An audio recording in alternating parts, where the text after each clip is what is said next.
शनाया ये कहते हुए अब तक जितनी बार भी उसने रेयांश को देखा था ये याद करते हुए मदहोश होने लगी। वह रेयांश से नजदीकियां इमेजिन करने लगी। लेकिन जब उसे रेयांश का उसके प्रति व्यवहार याद आया तो वह उदास हो गई। वह अपने दांत पीसते हुए खुद में बुदबुदाए, जितना एटीट्यूड दिखाना है दिखाओ बेबी, एक दिन तुम खुद मेरे आगे पीछे मेरे दीवाने बनकर घूमोगे और यह वादा है शनाया का। वह 2 कौड़ी की लड़की को सपना समझकर भूल जाओगे। अब वह अपने बेड से उठी और सीधा रोनित जी के कमरे में गई। रोनित जी इस वक्त अपने लैपटॉप पर काम कर रहे थे। शनाया सामने के सोफे पर बैठी और नॉर्मल टोन में बोली, अंकल आपके कहने पर उस गवार खनक से अच्छे से पेश आती हूँ, उसके सामने मीठी मीठी बातें करती हूँ, स्वीट बनती हूँ, जबकि मेरा जी तो करता है उसकी जान ले लूं। जब भी देखती हूँ मेरा खून खोल जाता है। मैं ही जानती हूँ कि कैसे खुद को रोकती हूँ, लेकिन अब मुझसे नहीं हो रहा।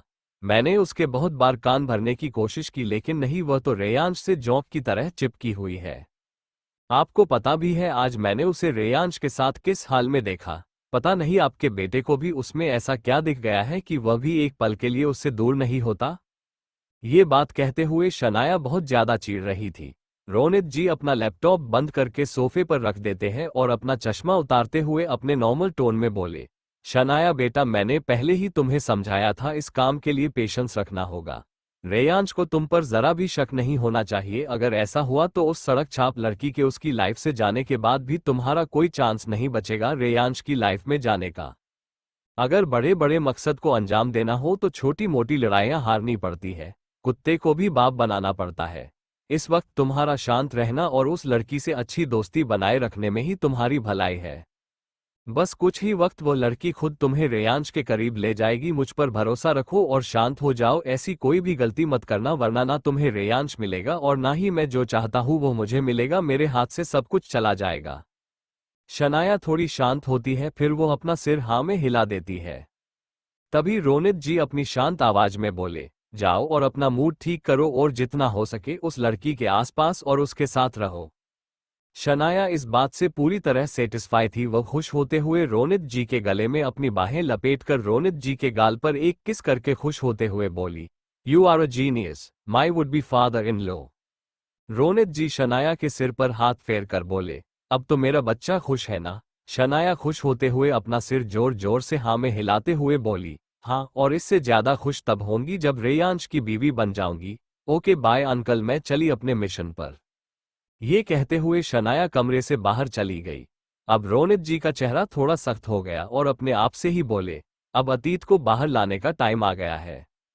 ये कहते हुए उनके चेहरे पर एक इविल स्माइल आ जाती है। इधर खनक के कमरे में खनक अभी भी सो रही थी। रेयांश वॉशरूम से बाहर निकलता है तो पाता है कि खनक अभी भी सो रही है। वो बेड के पास जाकर खनक को उठाते हुए बोला, जान उठ जाओ, और कितना सोओगी, अभी तुम ही बोल रही थी लेट हो गया है और खुद ही सो गई। ये कहते हुए रेयांश खनक को उसके कंधे से पकड़कर हिला रहा था।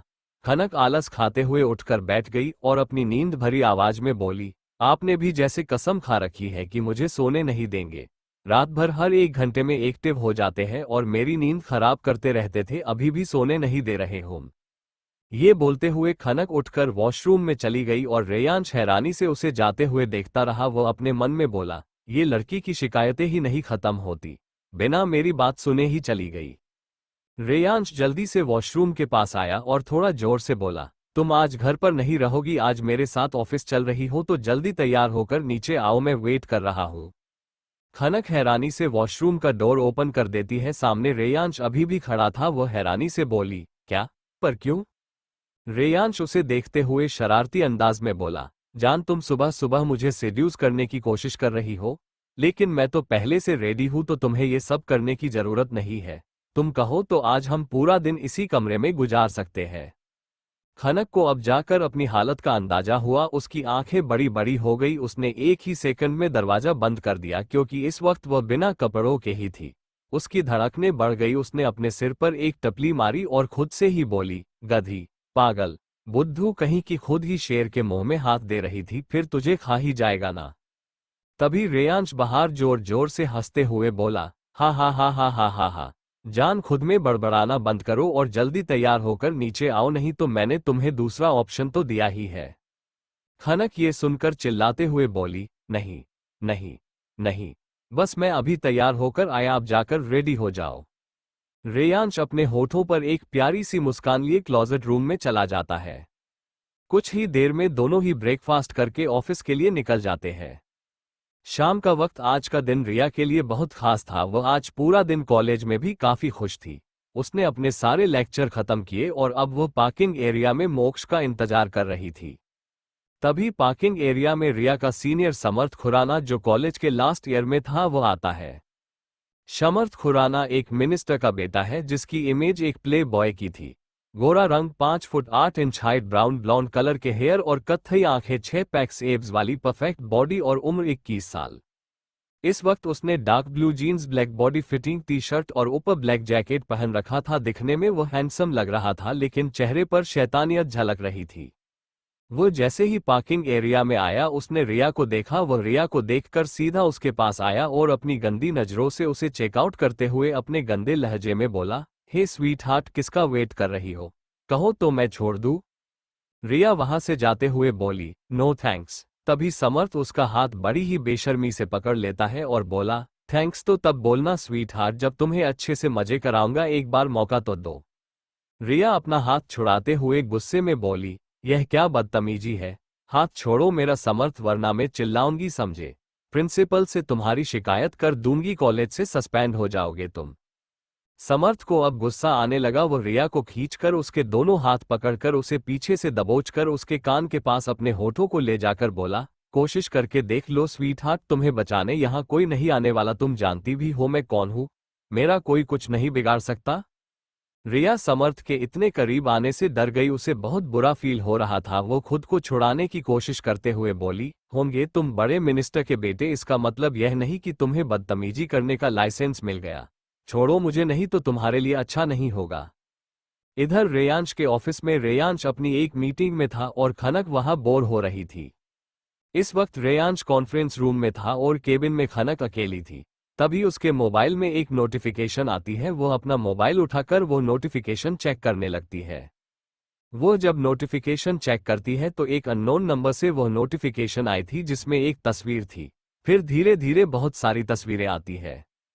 खनक बहुत ध्यान से उन तस्वीरों को देखने लगती है जिसमें एक बच्चे की कॉलेज तस्वीरें थी, जिसमें एक तस्वीर न्यू बॉर्न से लेकर 5 साल की कॉलेज तस्वीर बनाई हुई थी। वैसे ही बाकी की तस्वीरें थी जिसमें 6 साल से 10 साल, 11 साल से 15 साल, 15 साल से 20 साल और 21 साल से 25 साल। जैसे जैसे खनक सारी तस्वीरें देखती है उसकी आंखें हैरानी से बड़ी हो जाती है। ये किसी और की नहीं, रेयांश की तस्वीरें थी। अब एक और लास्ट कॉलेज तस्वीर आई जिसमें 2 तस्वीर कॉलेज की गई थी, एक 12 साल और एक 25 साल की। जब खनक ये लास्ट तस्वीर देखती है तो वो चौंक जाती है। ये लास्ट तस्वीर देखकर वो अतीत में खो जाती है। जब वह 8 साल की थी, अपने मम्मी पापा के साथ एम्यूजमेंट पार्क से वापस घर जा रही थी। उसके पापा कार चला रहे थे और उसकी मम्मी उसके पापा के साथ पैसेंजर सीट पर बैठी थी। वो पीछे की सीट पर एक बलून पकड़े खिड़की से बाहर देख रही थी। वो तीनों बहुत खुश थे। तभी एक बहुत ही बड़ी कार सामने से बहुत तेजी से आई और उनकी गाड़ी से टकराई, जिसकी वजह से उनकी छोटी सी कार बुरी तरह से कंट्रोल के बाहर हो गई। कार कंट्रोल से बाहर होकर पूरी तरह गोल गोल घूमने लगी। खनक के पापा किसी तरह कार को कंट्रोल करने लगे, लेकिन वो समझ गए कि शायद वह लोग नहीं बचेंगे। उन्होंने खुद की परवाह किए बिना सबसे पहले डोर अनलॉक कर दिया। ये देखकर खनक की मम्मी ने खनक की साइड का दरवाजा खोलकर उसे बाहर की तरफ धक्का दे दिया। खनक कार से बाहर निकलकर रोड के साइड में गिर गई क्योंकि वह लेफ्ट साइड थी। खनक के पापा जैसे ही खनक की मम्मी को धक्का देने वाले थे, उससे पहले ही गाड़ी एक डिवाइडर से टकराए और एक धमाके के साथ आग लग गई। किस्मत से खनक के सिर पर और हाथों पर और पैरों में थोड़ी सी खरोंचें ही आई थी, लेकिन अपने सामने इतने बड़े हादसे को देखकर वह शॉक से बेहोश हो गई। कुछ घंटों बाद उसकी आंख एक हॉस्पिटल में खुली।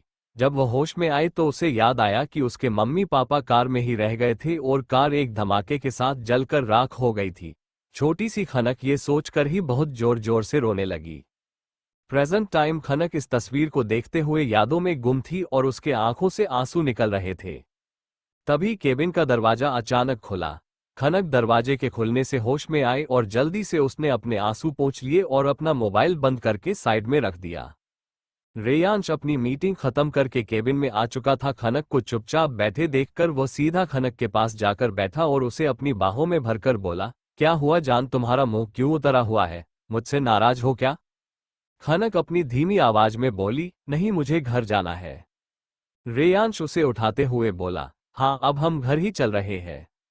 इधर समर्थ रिया की बातें सुनकर भी बड़ी ही बेशर्मी से रिया को पकड़कर उसके गाल पर अपने होंठ रखने ही वाला था कि तभी कोई उसके मुंह पर एक बहुत जोरदार मुक्का मारता है और समर्थ खुद को संभाल नहीं पाता और अपने मुंह के बल नीचे गिर जाता है। और रिया इस वक्त किसी की मजबूत बाहों में समाई हुई थी। मोक्ष जब पार्किंग में आता है तो रिया को समर्थ की बाहों में देखकर एक पल तो चौंक गया, लेकिन जब रिया खुद को छुड़ाने की स्ट्रगल करते हुए समर्थ को गुस्से में बोल रही थी, मोक्ष समझ गया कि समर्थ रिया के साथ जबरदस्ती करने की कोशिश कर रहा है। बिना एक पल गवाए मोक्ष ने समर्थ के जबड़े पर एक मुक्का दे मारा, जिससे दर्द की वजह से समर्थ ने रिया को छोड़ दिया। तभी मोक्ष ने रिया का हाथ पकड़कर उसे खींचकर अपने करीब कर लिया। रिया अचानक हुए इस एक्शन से शॉक थी, लेकिन जब उसने मोक्ष को देखा उसके चेहरे पर खुशी छा गई। लेकिन मोक्ष का गुस्से से भरा चेहरा और उसकी गहरी भूरी आंखें जो इस वक्त लाल हो चुकी थी, रिया उसे इतने गुस्से में देखकर डर गई। मोक्ष दिखने में काफी हैंडसम था, रेयांश से कम, लेकिन लड़कियों में उसकी भी पॉपुलैरिटी कुछ कम नहीं थी। उसकी हाइट 6 फीट 8 पैक्स एब्स और परफेक्ट वी शेप बॉडी और गहरी भूरी आंखें, फ्रेंच बियर्ड परफेक्ट जो लाइन और हल्के ब्राउन कलर के हेयर जो जेल से सेट किए हुए। इस वक्त उसने 3 पीस ब्लैक कलर का बिजनेस सूट पहना हुआ था, जिसमें वो बहुत ही ज्यादा हैंडसम लग रहा था। जब ये सब हुआ तो वहां पर 2-3 लोग मौजूद थे। उसमें से एक ने जाकर लगभग सभी को ये बता दिया था, जिसकी वजह से कॉलेज में जितने भी स्टूडेंट जो अभी तक घर नहीं गए थे वो सब वहां इकट्ठा हो चुके थे। समर्थ इस वक्त जमीन पर मुंह के बल गिरा हुआ था। वो गुस्से में जमीन से उठा और मोक्ष की तरफ बढ़ा। इससे पहले ही मोक्ष ने रिया को साइड में किया और फिर से उसके मुंह पर एक और पंच दे मारा। समर्थ खुद को संभाल नहीं पाया, वो फिर से नीचे गिर गया। रिया अपनी फटी आंखों से देख रही थी। मोक्ष गुस्से से गुर्राते हुए जैसे समर्थ के पास जाने वाला होता है कि रिया तुरंत होश में आती है और मोक्ष का हाथ पकड़ लेती है। मोक्ष गुस्से में रिया से हाथ छुड़ाते हुए बोला, हाथ छोड़ो मेरा। रिया, इसकी हिम्मत कैसे हुई तुम्हें हाथ लगाने की? रिया घबराते हुए बोली, नहीं मोक्ष प्लीज रुक जाइए, हम इस वक्त कॉलेज में हैं। तभी समर्थ जमीन से उठते हुए अपना चेहरा साफ करते हुए गुस्से में मोक्ष से बोला, तुम जानते भी हो मैं कौन हूं, तुम्हारी इतनी हिम्मत कि तुमने मुझे मारा। ये कहते हुए वो फिर से आगे बढ़ने को हुआ कि तभी अखिल वहां आ जाता है और साथ में बॉडीगार्ड्स भी। दरअसल अखिल बॉडीगार्ड्स के साथ बाहर था, लेकिन ये सब तमाशे के बारे में बाहर भी बातें होने लगी थी और यह सुनकर अखिल तुरंत अपने बॉस के पास आ गया। अखिल समर्थ को उसके कॉलर से पकड़ते हुए उसे सीधा खड़ा करते हुए बोला, बच्चे अपनी औकात और ताकत देखकर पंगा लेना चाहिए, समझे? समर्थ अखिल के गिरेबान को पकड़ने की कोशिश करता है, लेकिन अखिल अपने एक ही हाथ से उसके दोनों हाथों को पकड़ लेता है और एक हाथ से उसकी गर्दन पकड़ लेता है। तभी मोक्ष बेहद गुस्से में उसके करीब आने को होता है कि तभी अखिल बोला, बॉस रुकिए, कॉलेज स्टूडेंट है, आपकी मार बर्दाश्त नहीं कर पाएगा, अभी बच्चा है, हमें इसे प्रिंसिपल के पास ले जाना चाहिए। मोक्ष अपनी आंखों में नफरत लिए दहाड़ती हुई आवाज में बोला, इसके बाप को कॉल करो और बुलाओ यहां। वहां खड़े बहुत सारे स्टूडेंट मोक्ष को लगभग पहचान चुके थे। लड़कियां कब से मोक्ष को देखकर अपनी आहें भर रही थी। मोक्ष गुस्से में भी बहुत हैंडसम लग रहा था। सभी लड़कियों का प्रिंस चार्मिंग उनके सामने था, लेकिन इस वक्त सभी दूर से देखने के अलावा कुछ नहीं कर सकती थी। अखिल अपने बॉस का ऑर्डर सुनकर समर्थ के डैड को कॉल करके इन्फॉर्म कर देता है। अब अखिल समर्थ को लेकर प्रिंसिपल की ऑफिस की तरफ निकल जाता है। रिया अब तक बुत बने मोक्ष से थोड़ी दूरी बनाकर खड़ी थी। अचानक ही मोक्ष उसके पास आया और उसका हाथ पकड़कर उसे प्रिंसिपल की ऑफिस में ले जाने लगा। रिया हैरानी से मोक्ष के पीछे खींचते हुए जाने लगी और वहां की लगभग काफी सारी लड़कियां जिनको मोक्ष पर क्रश था वह ये सब देखकर शॉक्ड थी। उन लोगों के बीच आपस में गॉसिप्स होने लगी। प्रिंसिपल की ऑफिस में इस वक्त मोक्ष एक बड़ी सी चेयर पर किसी राजा की तरह बैठा था। प्रिंसिपल अपनी चेयर से उठकर खड़े हो गए थे। समर्थ को अखिल ने पकड़कर किसी मुजरिम की तरह खड़ा कर रखा था। रिया मोक्ष की चेयर के बगल में खड़ी थी। मोक्ष अपनी ठंडी आवाज से बोला, बैठ जाए प्रिंसिपल सर। प्रिंसिपल डरते हुए अपनी चेयर पर बैठ जाते हैं। बाहर दरवाजे से कुछ दूर स्टूडेंट का मेला लगा हुआ था।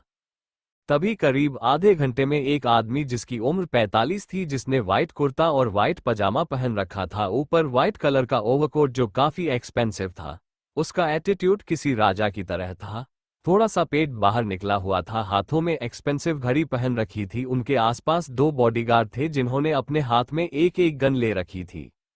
वो कोई और नहीं, समर्थ खुराना के फादर मिस्टर प्रदीप खुराना थे, जो शहर के एक मिनिस्टर थे। वो बहुत ही एटीट्यूड से अंदर आए, जिसे देखकर समर्थ के चेहरे पर चमक आ गई कि तभी मी खुराना ने जैसे ही मोक्ष को देखा, उनका सारा एटीट्यूड धरा का धरा रह गया। मी खुराना अपनी धीमी और ढीली सी आवाज में बोले, मिस्टर ओबरॉय आप। अपने डैड को इस तरह देखकर समर्थ का चेहरा कंफ्यूजन हो गया। तभी मोक्ष अपनी एटीट्यूड भरी आवाज में बोला, हाँ मैं। आपका ये बदतमीज बेटा इस कॉलेज में दिखना नहीं चाहिए। मेरी कॉलेज में ऐसे लोगों के लिए कोई जगह नहीं है। आप खुद इसे इस कॉलेज के ले जाइए, वरना मैं इसे रेस्टिकेट करवा दूंगा। एक और बात, सबसे पहले इसे कहो इसने जो करतूत की है इसके लिए माफी मांगे।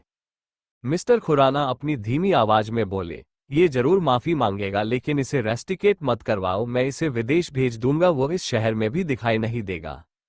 ये कहने के बाद वो समर्थ की तरफ गर्दन घुमाकर गुस्से से मगर अपनी ठंडी आवाज में बोले, समर्थ माफी मांगो इनसे अभी।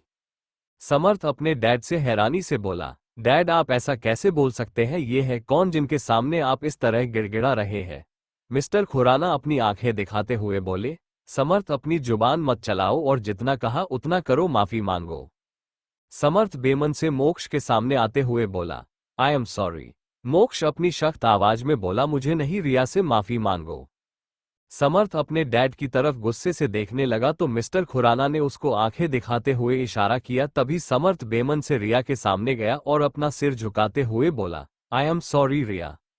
रिया इस वक्त काफी हैरानी में थी, लेकिन फिर भी वह अपनी नॉर्मल वॉइस में बोली, इट्स ऑक। थोड़ी ही देर में मिस्टर खुराना अपने बेटे को लेकर वहां से चले गए और अखिल भी अब बाहर निकल गया। मोक्ष ने प्रिंसिपल को कुछ इंस्ट्रक्शन दिए और अब वह रिया को लेकर बाहर आया। जब वह रिया को लेकर बाहर आया उस वक्त भी कुछ स्टूडेंट वहां खड़े थे। लगभग सभी को अंदर जो हुआ उसके बारे में पता चला गया था। सभी रिया को मोक्ष के साथ देखकर हैरान थे, लेकिन मोक्ष ये सब इग्नोर कर रिया को लेकर वहां से निकल गया। इधर रेयांश खनक को लेकर घर आ गया था। रेयांश फ्रेश हो चुका था, वो खनक का इंतजार कर रहा था। खनक फ्रेश होने वॉशरूम गई थी और लगभग आधा घंटा हो चुका था, अभी तक बाहर नहीं आई थी। रेयांश आवाज लगाने ही वाला था कि तभी खनक बाहर आती है और रेयांश के बगल से निकलकर जाने लगी कि तभी रेयांश उसका हाथ पकड़कर उसे अपने करीब खींचकर अपनी गोद में बिठा लेता है। खनक इस वक्त एक्सप्रेशन लेस थी, मगर चेहरा उतरा हुआ था और यह इतना नॉर्मल नहीं था, वह हमेशा ऐसी नहीं होती थी। रेयांश खनक के गालों पर आ रही लटों को बहुत ही सिलेक्टिव तरीके से उसकी कान के पीछे तक करता है और उसके गालों को सहलाते हुए बोला, जान क्या हुआ, इतनी मायूस क्यों हो? तुम ऑफिस में ज्यादा बोर हो गई थी क्या? खनक अपनी नजरें उठाकर रेयांश की आंखों में देखने लगी, फिर वह अपना सिर नहीं में हिला के बोली, ऐसी कोई बात नहीं है, मुझे आपसे कुछ पूछना था। रेयांश खनक के गालों को सहलाते हुए बहुत प्यार से बोला, हाँ पूछो ना, क्या पूछना था? खनक अपने बिना एक्सप्रेशन वाले चेहरे के साथ बोली, आपने बोला था कि आप मुझे पहले से जानते थे, तो मैं ये जानना चाहती थी कि आपने मुझे पहली बार कहाँ देखा था? रेयांश ये सुनकर थोड़ा सोच में पड़ गया। उसे नहीं पता था कि खनक ये बात अचानक क्यों पूछ रही है, लेकिन फिर भी उसने बहुत नॉर्मल होकर जवाब दिया, मैं एक मीटिंग से वापस लौट रहा था, तभी मेरी कार रेड सिग्नल पर रुकी, वही देखा था, तुम अपनी बहन के साथ शायद घर जा रही थी। इस वक्त रेयांश काफी नॉर्मल था। खनक का फिर से दूसरा सवाल आ गया, आपको याद है कि मैंने उस वक्त क्या पहना था? रेयांश अब उसे हैरानी के साथ देखने लगा तो खनक अपनी मायूस नजरों से देखने लगी, क्योंकि उसे लगा कि इतना सब उसे कहाँ याद होगा। तभी रेयांश एक हल्की सी स्माइल करता है और बहुत प्यार से बोलता है, तुमने लाइट ग्रे कलर का पटियाला सूट पहना था, तुमने अपने पैरों में स्लीपर पहने थे और अपने लंबे बालों की ढीली चोटी बनाई हुई थी और तुम्हारे गालों पर कुछ लटें आ रही थी। खनक हैरानी से उसे देखती रही, लेकिन रेयांश की आंखों में इस वक्त चमक थी। तभी खनक थोड़ी हैरानी से बोली, आपने इतना सब नोटिस किया था? क्या आपको तभी मुझसे प्यार हो गया था? रेयांश उसकी आंखों में देखते हुए बोला, हाँ। खनक अपनी धीमी मगर थोड़ी सख्त आवाज में बोली, झूठ बोल रहे हैं, ऐसा नहीं हो सकता, मैं कोई हूर परी नहीं हूं जिसे आपने पहली बार देखा और पहली नजर का प्यार हो गया।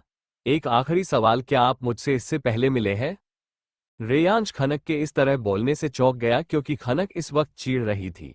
रेयांश इस वक्त क्या बोले उसकी समझ नहीं आ रहा था। वो उसके सवाल से परेशान हो गया, लेकिन फिर भी वो खुद को नॉर्मल ही दिखाता है।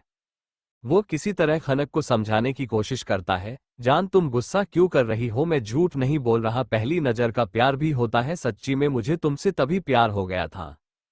खनक रेयांश की गोद से उठते हुए बोली, मुझे नहीं पता, मैंने तो शादी के बाद किया और वो भी अपने पति से प्यार किया, लेकिन आपने मेरे सवाल का जवाब नहीं दिया।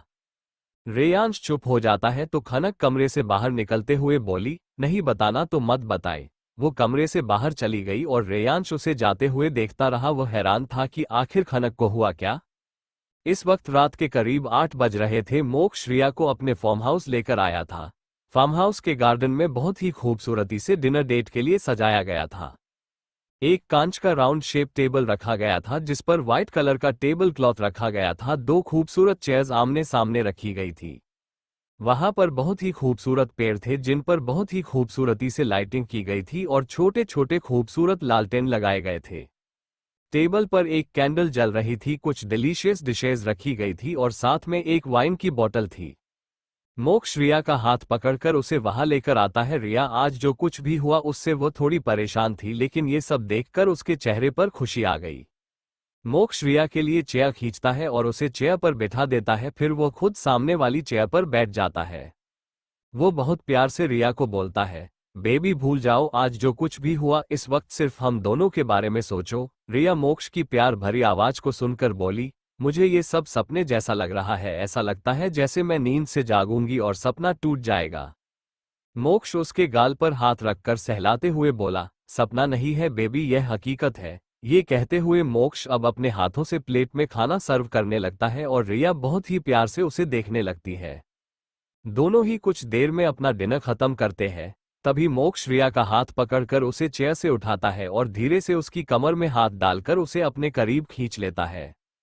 इस वक्त मोक्ष ने अपना एक हाथ रिया के कमर पर लपेट कर रखा था और एक हाथ से रिया का हाथ पकड़ा हुआ था। रिया ने अपना एक हाथ मोक्ष के कंधे पर रखा हुआ था। इस वक्त दोनों ही एक कपल डांस की पोजीशन में थे कि तभी वहां बहुत ही प्यारा म्यूजिक बजता है और साथ में एक रोमांटिक सॉन्ग बजने लगता है। बहुत ही सॉफ्ट म्यूजिक और एक सॉफ्ट रोमांटिक सॉन्ग के साथ साथ मोक्ष और रिया धीरे धीरे अपने पैरों को आगे पीछे करते हुए एक दूसरे की आंखों में आंखें डालकर स्टेप्स लेने लगे। इस वक्त दोनों बहुत ही रोमांटिक कपल डांस कर रहे थे। सॉन्ग मैं अगर कहूं मूवी ओम शांति ओम 2007। तुमको पाया है तो जैसे खोया हूं, कहना चाहूं भी तो तुमसे क्या कहूं। किसी जबां में भी वो लफ्ज ही नहीं कि जिनमें तुम हो, क्या तुम्हें बता सकूं। मैं अगर कहूं तुम सा हसीन कायनात में, तारीफ ये भी तो सच है कुछ भी नहीं। तारीफ ये भी तो सच है कुछ भी नहीं। मोक्ष ने रिया का हाथ पकड़कर उसे हल्के से घुमाया। रिया गोल घूमकर अपना सिर नीचे किए हुए मोक्ष से अलग होकर दूर जाने को हुई कि मोक्ष ने उसका हाथ पकड़ लिया और रिया वहीं रुक गई। तभी मोक्ष ने उसे हल्के से अपने पास खींचा और रिया उसके सीने से टकराए। मैं अगर कहूं तुम सा हसीन कायनात में नहीं है कहीं, तारीफ ये भी तो सच है कुछ भी नहीं, तुमको पाया है तो जैसे खोया हूं। मोक्ष रिया के गाल को बहुत ही सिडिक्टिव तरीके से सहला रहा था। रिया को इस वक्त बहुत शर्म आ रही थी, वो अपनी नजरें नीचे कर लेती है। शोखियों में डूबी यह आधे चेहरे से झलकी हुई है।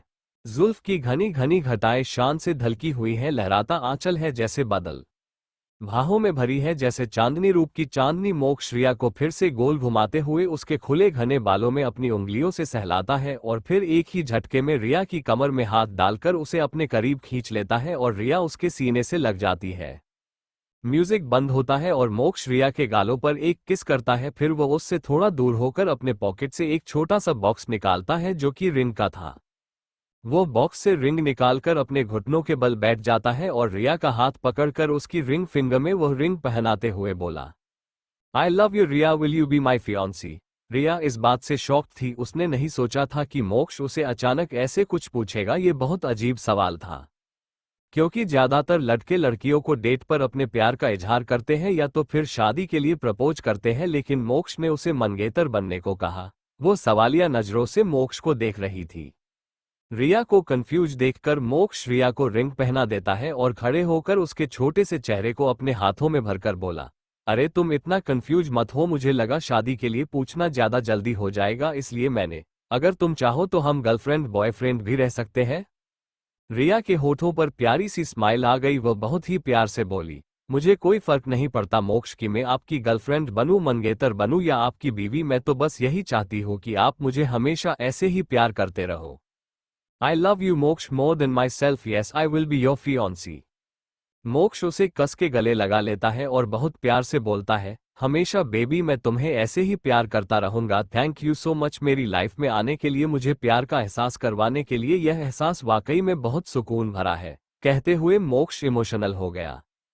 रिया ये देखकर मोक्ष के होठों पर एक हल्की सी किस कर लेती है। ये देखकर मोक्ष हैरान रह गया।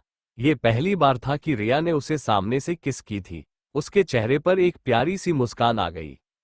मोक्ष रिया का हाथ पकड़कर उसे वहां से ले जाते हुए बोला, चलो। रिया ने हैरानी से पूछा, कहाँ? मोक्ष रुकते हुए बोला, हमें वापस भी तो जाना है, लेट हो गया है। रिया उसका हाथ पकड़ते हुए उसके आगे निकलने लगी और मोक्ष उसके पीछे पीछे खींचता चला गया। मोक्ष के चेहरे पर एक प्यारी सी स्माइल थी। सिंघानिया विला में अब तक सबका डिनर हो चुका था। रेयांश आज अपने कमरे में बैठकर अपना काम कर रहा था, लेकिन उसका आज काम में बिल्कुल मन नहीं लग रहा था। वो रह रहकर खनक के सवाल और उसका बिहेवियर याद कर रहा था। उसे खनक के सवालों में कुछ तो अजीब लग रहा था। वो बार बार दरवाजे की तरफ देख रहा था।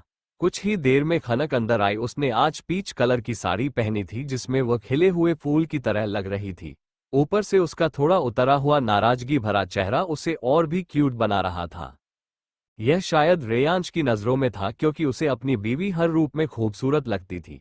कहते हैं ना, जिससे हम दिलो जान से प्यार करते हो वह हमारे लिए दुनिया का सबसे खूबसूरत इंसान होता है। हमारी नजरें बस उसी पर टिकी रहती है।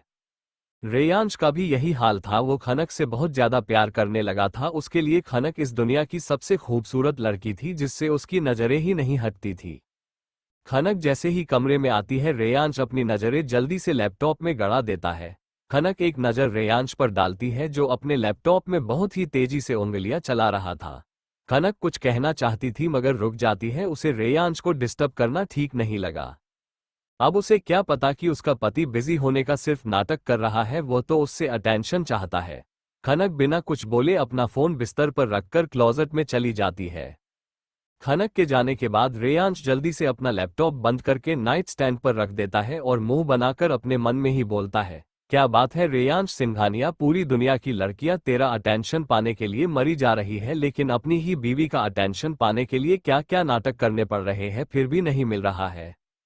फिर उसकी नज़र खनक के मोबाइल पर जाती है जिसे देखकर वो फिर से अपने आप में ही बोला, कुछ तो गड़बड़ जरूर है, इसके मोबाइल से शायद पता चल जाए। ये कहते हुए वो खनक का मोबाइल चेक करने लगता है। खनक के फोन की गैलरी जब वो चेक करता है तो उसे कुछ तस्वीरें देखने को मिलती है जिसे देखकर वो चौंक जाता है। वो जल्दी से चेक करता है कि यह तस्वीरें उसे किसने भेजी तो उसे एक अननोन नंबर से आई हुई नोटिफिकेशन दिखती है। उस नोटिफिकेशन में उसकी तस्वीरें भेजी हुई थी। वह सारी तस्वीरें देखते हुए जब वह लास्ट वाली तस्वीर देखता है तो वह हैरान रह जाता है। वैसे तो उसे किसी बात का डर नहीं था, लेकिन आज उसके चेहरे पर खनक को खोने का डर साफ दिखाई देने लगा। तभी क्लोसेट रूम का डोर खुलते हुए सुनाई दिया तो उसने खनक का फोन उसी जगह पर रख दिया। खनक चेंज करके बेड पर आकर अपनी साइड लेट गई। रेयांश बेड के हेडरेस्ट से अपनी पीठ टिकाए उसे एकटक देखने लगा। तभी खनक धीरे से नॉर्मल वॉइस में बोली, क्या हुआ, आप ऐसे क्यों देख रहे हैं? रेयांश अपना सिरनामे हिलाते हुए बोला, मुझे कुछ नहीं हुआ। तुम्हें क्या हुआ है? तुम मुझे इग्नोर कर रही हो। खनक अपनी नॉर्मल टोन में बोली, नहीं आप बिजी थे इसलिए मुझे डिस्टर्ब करना ठीक नहीं लगा। रेयांश उसकी साइड में लेटते हुए बोला, मैंने तुम्हें कभी नहीं कहा कि तुम मुझे डिस्टर्ब करती हो। मैं हर बार तुम्हारे पास आता हूं, तुम सामने से मेरे पास कभी नहीं आती। खनक उसके सामने अपनी आंखें बड़ी बड़ी करते हुए बोली, आपकी याददाश्त आजकल कमजोर हो गई है इसलिए आपको कुछ याद ही नहीं है। वो अपने दांत पीसते हुए बोली, वैसे भी मैं चाहे जितना भी आपके करीब आऊं आपका तो मन ही नहीं भरता है होम। ये सुनकर रेयांश अपना मुंह फूला के खनक की तरफ पीठ करके करवट बदल लेता है। खनक उसको इस तरह देखकर अपना सिर नामे हिला के वह भी करवट बदलकर सो जाती है। कुछ ही घंटों में खनक को तो नींद आ जाती है, लेकिन रेयांश की नींद उड़ी हुई थी। उसे तो खनक चाहिए थी, लेकिन उसके करीब होने के बाद भी वो उसके करीब नहीं जाता। उसे बस ये देखना था कि आखिर खनक कब तक उससे ऐसे ही दूर रहेगी। खनक आराम से गहरी नींद में सो गई थी, लेकिन रेयांश करवट बदलता रहा। उसकी पूरी रात करवट बदलते गुजर जाती है। दूसरे दिन आज रेयांश के ऑफिस का माहौल ही कुछ अलग था। आज रेयांश बहुत गुस्से में था, सभी के सभी एम्प्लॉय खौफ में थे। आज ऑफिस में इतनी शांति थी कि एक पिन भी गिरे तो उसकी भी आवाज सुनाई दे। रेयांश अपने केबिन में अपनी चेयर पर बैठा था और अतुल अपना सिर झुकाए उसके सामने खड़ा था। रेयांश ने उसे एक नंबर दिया और उसे ऑर्डर देने के लहजे में बोला, मुझे इस नंबर की सारी इंफॉर्मेशन चाहिए, A to Z, समझ गए? अतुल अपना सिर झुकाए हुए ही बोला, यस बॉस। अतुल अभी भी अपना सिर झुकाए खड़ा था। रेयांश गुस्से में दहाड़ते हुए बोला, अब निकलो यहां से और काम करो अपना। मुहूर्त निकलवाओ क्या तुम्हारे लिए? अपने बॉस का गुस्सा देखकर अतुल वहां से 100 की स्पीड से भागते हुए बाहर निकल जाता है। वह अपनी केबिन में आकर अपने सीने पर हाथ रखकर जोर जोर से सांसें लेते हुए अपने आप से ही बोला, ये बॉस शादी के बाद थोड़े बहुत नर्म हो गए थे, लेकिन पता नहीं आज क्या हो गया, पहले से भी ज्यादा रौद्र रूप ले लिया, कहीं मैडम से झगड़ा तो नहीं हुआ? वह अपनी रोनी सी शकल बनाकर फिर बोला, मुझे मोक्ष सर को बताना होगा, ऐसा ही चलता रहा तो हम सब की अर्थी उठने में देर नहीं लगेगी। अतुल मोक्ष को कॉल करके रेयांश के बारे में बता देता है तो मोक्ष रेयांश से मिलने आने के बारे में बोलता है। दोपहर का टाइम, इस वक्त सभी मर्द अपने अपने ऑफिस में थे। घर पर सिर्फ नीलिमा जी, शनाया, रूही और खनक ही थे।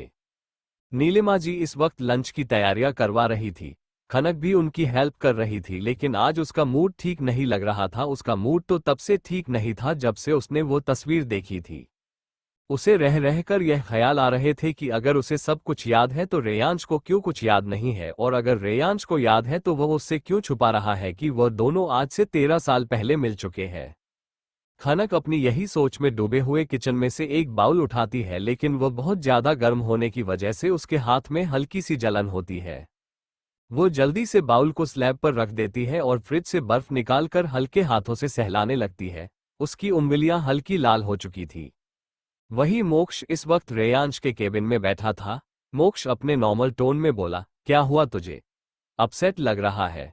रेयांश ने अपना मोबाइल निकाला और उसमें एक तस्वीर निकालकर मोक्ष के सामने टेबल पर रख दिया। मोक्ष उस तस्वीर को देखकर कंफ्यूजन से रेयांश की तरफ देखने लगा तो रेयांश अपनी सीरियस टोन में बोला, ये तस्वीर खनक को किसी ने अननोन नंबर से भेजी है। मोक्ष ध्यान से उस तस्वीर को देखता है। वो अपने सीरियस टोन में बोला, क्या उसे सब कुछ याद है? तभी रेयांश बोला, ऑफ कोर्स उसे याद है, तभी तो उसने मुझसे पूछा था कि इससे पहले कभी हम मिले थे। मोक्ष बोला, मैंने तुझे पहले ही बोला था उसे सब कुछ बता दे। रेयांश बोला, अगर उसे मैंने इस बारे में बताया तो मुझे उसके पेरेंट्स के एक्सीडेंट की बात भी बतानी पड़ेगी। मुझे नहीं पता कि अगर उसे ये सब पता चला तो वह कैसे रिएक्ट करेगी, कहीं वह मुझसे नफरत ना करने लग जाए। मुझे छोड़कर चली गई तो। पहली बार मुझे किसी चीज से डर लग रहा है। ये तस्वीर देखकर जिस तरह वह मुझसे बिहेव कर रही है, मुझसे बर्दाश्त नहीं हो रहा है। मुझे डर है कहीं वह फिर से वही सवाल ना करे। ना उसके पास जा पा रहा हूं, ना ही उससे दूर रह पा रहा हूं। मोक्ष फिकर भरे लहजे में बोला, तभी तो बोल रहा हूं, एक काम कर, उसे कहीं अकेले में ले जा और शांति से सब कुछ बता दे और समझा उसे, वह समझ जाएगी। वैसे भी वह काफी समझदार लड़की है और कब तक यह अतीत का बोझ लेकर घूमता रहेगा। अतीत को चाहे कितना भी दफन करो, वो एक ना एक दिन बाहर आकर ही रहता है। रेयांश के कानों में लगातार मोक्ष की बात घूम रही थी। अतीत को चाहे कितना भी दफन करो, वो एक ना एक दिन बाहर आकर ही रहता है। मोक्ष रेयांश को खोए हुए देखकर उसका हाथ पकड़कर झकझोरते हुए थोड़ा जोर से बोला, ओ हेलो भाई, कहाँ खो गया? रेयांश अपने होश में आया, लेकिन वो अभी भी परेशान था। मोक्ष आज पहली बार रेयांश को इस तरह देख रहा था। आज से पहले उसने अपने भाई कम दोस्त को जब भी देखा कॉन्फिडेंट और एटीट्यूड से भरपूर ही देखा था, लेकिन आज पहली बार उसे इस तरह कंफ्यूज और परेशान देख रहा था और मोक्ष को आदत नहीं थी उसे इस तरह देखने की। वह अपने चिंता भरे लहजे में बोला, भाई आज से पहले मैंने तुझे इस तरह कभी नहीं देखा। तुझे पता है ना कि तू एक एक्स्ट्रा ऑर्डिनरी पर्सन है। तेरे आईक्यू लेवल के सामने अच्छे से अच्छे लोग फेल हैं और तू इस छोटी सी प्रॉब्लम से परेशान हो रहा है। तूने पूरे सिंघानिया खानदान को संभाला है, साथ साथ मुझे, अतुल, शिवांश और अखिल को भी। आज तुझे इस तरह देखकर मुझे बिल्कुल भी अच्छा नहीं लग रहा। रेयांश एक फीकी मुस्कान के साथ बोला, अब तक सिर्फ दिमाग का खेल था, इसलिए आसानी से हर बार जीत जाता था, लेकिन दिल का मामला थोड़ा टफ होता है। लेकिन फिक्र मत कर, मैं संभाल लूंगा। मोक्ष उसके हाथ पर हाथ रखते हुए सीरियस टोन में बोला, रेयांश, लाइफ में चाहे कितने भी बदलाव आए लेकिन मैं तुम्हें हमेशा वैसे ही देखना चाहता हूँ जैसे आज तक देखता आया हूँ। तुम्हारा ऐसा बदलाव मुझे पसंद नहीं आ रहा। मोक्ष का इस तरह बोलना उसे थोड़ा अजीब लगा। वह मोक्ष की आंखों में देख घूरने लगा। मोक्ष को फिर से अपने दोस्त का वही खतरनाक अंदाज दिखा जिसे देखकर वह थोड़ा सहम गया। वह हल्का डरते हुए बोला, तू गलत समझ रहा है, मुझे तेरी बीवी से कोई प्रॉब्लम नहीं है। रेयांश अपनी एरोगेंट और एटीट्यूड भरी आवाज में बोला, दैट्स बेटर फॉर यू। कहते हुए वह अपनी चेयर से उठा। केबिन में बने एक बहुत बड़े ग्लास के विंडो के सामने खड़ा हो गया जहां से नीचे जाती हुई गाड़ियां और लोग चींटी के बराबर लग रहे थे। इस वक्त रेयांश अपने दोनों हाथ पॉकेट में डालकर बाहर की तरफ देख रहा था और वो कुछ सोच रहा था लेकिन समझ नहीं आ रहा था कि वह सोच क्या रहा है। मोक्ष उसे देखकर एक हल्की स्माइल के साथ अपने आप से बोला, ये कभी नहीं सुधरेगा। रात का वक्त पूरा दिन बीत चुका था लेकिन ना तो खनक ने रेयांश को कोई कॉल मैसेज किया था और ना ही रेयांश ने। रात के वक्त लगभग डिनर सब साथ में करते थे। डाइनिंग टेबल पर सब थे सिवाय रेयांश के। खनक को ये बात अच्छी नहीं लगती। उसे कॉल करने का मन तो कर रहा था लेकिन फिर कुछ सोचकर वह रुक जाती है। हालांकि कि सबके लिए यह नॉर्मल था क्योंकि रेयांश का कुछ फिक्स नहीं होता था, लेकिन खनक को आज ठीक नहीं लग रहा था। मोक्ष आज रिया के साथ आकर बैठ जाता है। रिया मोक्ष और रूही के बीच में बैठी हुई थी। रूही जब मोक्ष को उसके साथ बैठे देखती है तो वह हल्के से रिया के पैर पर मारती है। रिया हल्के से, आह रूही क्या कर रही है? ये बात वो रूही के पास हल्के से झुककर फुसफुसाते हुए बोली। रूही शरारत से उसके कान में फुसफुसाते हुए बोली, जब से आए हैं तब से पूछ रही हूँ क्या चल रहा है तुम दोनों के बीच, पर तू कुछ बताती ही नहीं है। मैंने देखा है मोक्ष भाई आजकल तेरे आसपास ही होते हैं तुझसे चिपके हुए, बताना कहीं उन्होंने ने तेरे प्यार को एक्सेप्ट तो नहीं कर लिया? रिया वैसे ही उसके कान में फुसफुसाते हुए बोली, तुम्हारे भाई अगर मुझसे चिपक रहे हैं तो तुम्हें उनसे बात करनी चाहिए, मुझसे नहीं। रूही अपना मुंह बना लेती है और फिर से उसके कान में फुसफुसाते हुए बोली, शरारत भरी बातें और मस्तियां भाभी के साथ की जाती है, भाई के साथ नहीं। आज तुम मेरे साथ मेरे कमरे में सोओगी और तुम दोनों की लव स्टोरी मुझे डिटेल में बताओगी, नहीं तो मैं तुम्हारे कमरे में अपना डेरा जमा लूंगी। रिया रूही को आंखें दिखाती है लेकिन रूही पर इसका कोई असर नहीं होता। सभी का डिनर हो चुका था। कनक अपने कमरे में जाने के बजाय नीलिमा जी के पास रुक जाती है उनकी हेल्प करने। वही रिया रूही से बचते हुए अपने कमरे में चली जाती है, लेकिन रूही कहाँ मानने वालों में से थी। वह भी अपना नाइट सूट चेंज करके सीधी रिया के कमरे में चली गई। उसने सच में ही रिया के कमरे में डेरा डाल लिया। वही खनक भी फ्री हो चुकी थी। वह अपने कमरे की तरफ जा ही रही थी कि उसने मोक्ष को देखा। उसे मोक्ष को ही रेयांश के बारे पूछना ठीक समझा। वह मोक्ष के पास गई और अपनी धीमी आवाज में बोली, वो अभी तक घर नहीं आए, क्या आपको पता है कहाँ है? खनक को अचानक इस तरह से पूछते हुए देख मोक्ष उसे देखने लगा। खनक परेशान लग रही थी और बहुत मासूम भी। वह अपने मन ही मन सोचने लगा, खूंखार शेर को खरगोश का बच्चा कहाँ से मिल गया? खनक उसे सोच में डूबा देखकर फिर से अपनी धीमी आवाज में मायूसी से बोली, क्या हुआ? आप कहाँ खो गए? मोक्ष अपने होश में आता है और नॉर्मल वॉइस में बोलता है, तुम आराम करो, वह आ जाएगा। वह क्या है ना, कल पार्टी है और नई ब्रांच का इनॉग्रेशन, तो शायद उसी काम में फंस गया होगा। फिक्र मत करो, अतुल भी उसके साथ है। खनक के चेहरे पर एक उदासी भरी मुस्कान आ जाती है। वह अपना सिर हाँ में हिला के वहां से चली जाती है। इधर ब्लैक विला के बेसमेंट में 30 या 32 साल के आदमी को एक चेयर से बांधा गया था। उसके चेहरे पर कुछ थप्पड़ मारने के निशान थे, लेकिन दिखने में वह एक आम आदमी लग रहा था, इसलिए वो इतने में ही बहुत ज्यादा डरा हुआ था। वह डरते हुए सामने खड़े जल्लाद जैसे आदमी से अपनी रोनी आवाज में बोला, मैं सच बोल रहा हूं, मैंने कुछ नहीं किया, मुझे जाने दो। तभी वहां किसी राजा की तरह एक आदमी आता है। दिखने में किसी हीरो की तरह था, लेकिन उसका ऑरा एक विलेन की तरह लग रहा था। वह बहुत ही एटीट्यूड से अंदर आता है और बड़ी ही स्टाइल से एक चेयर उठाकर उस आदमी के सामने रखकर बैठ जाता है। उसकी नीली आंखों में इस वक्त खून उतर आया था।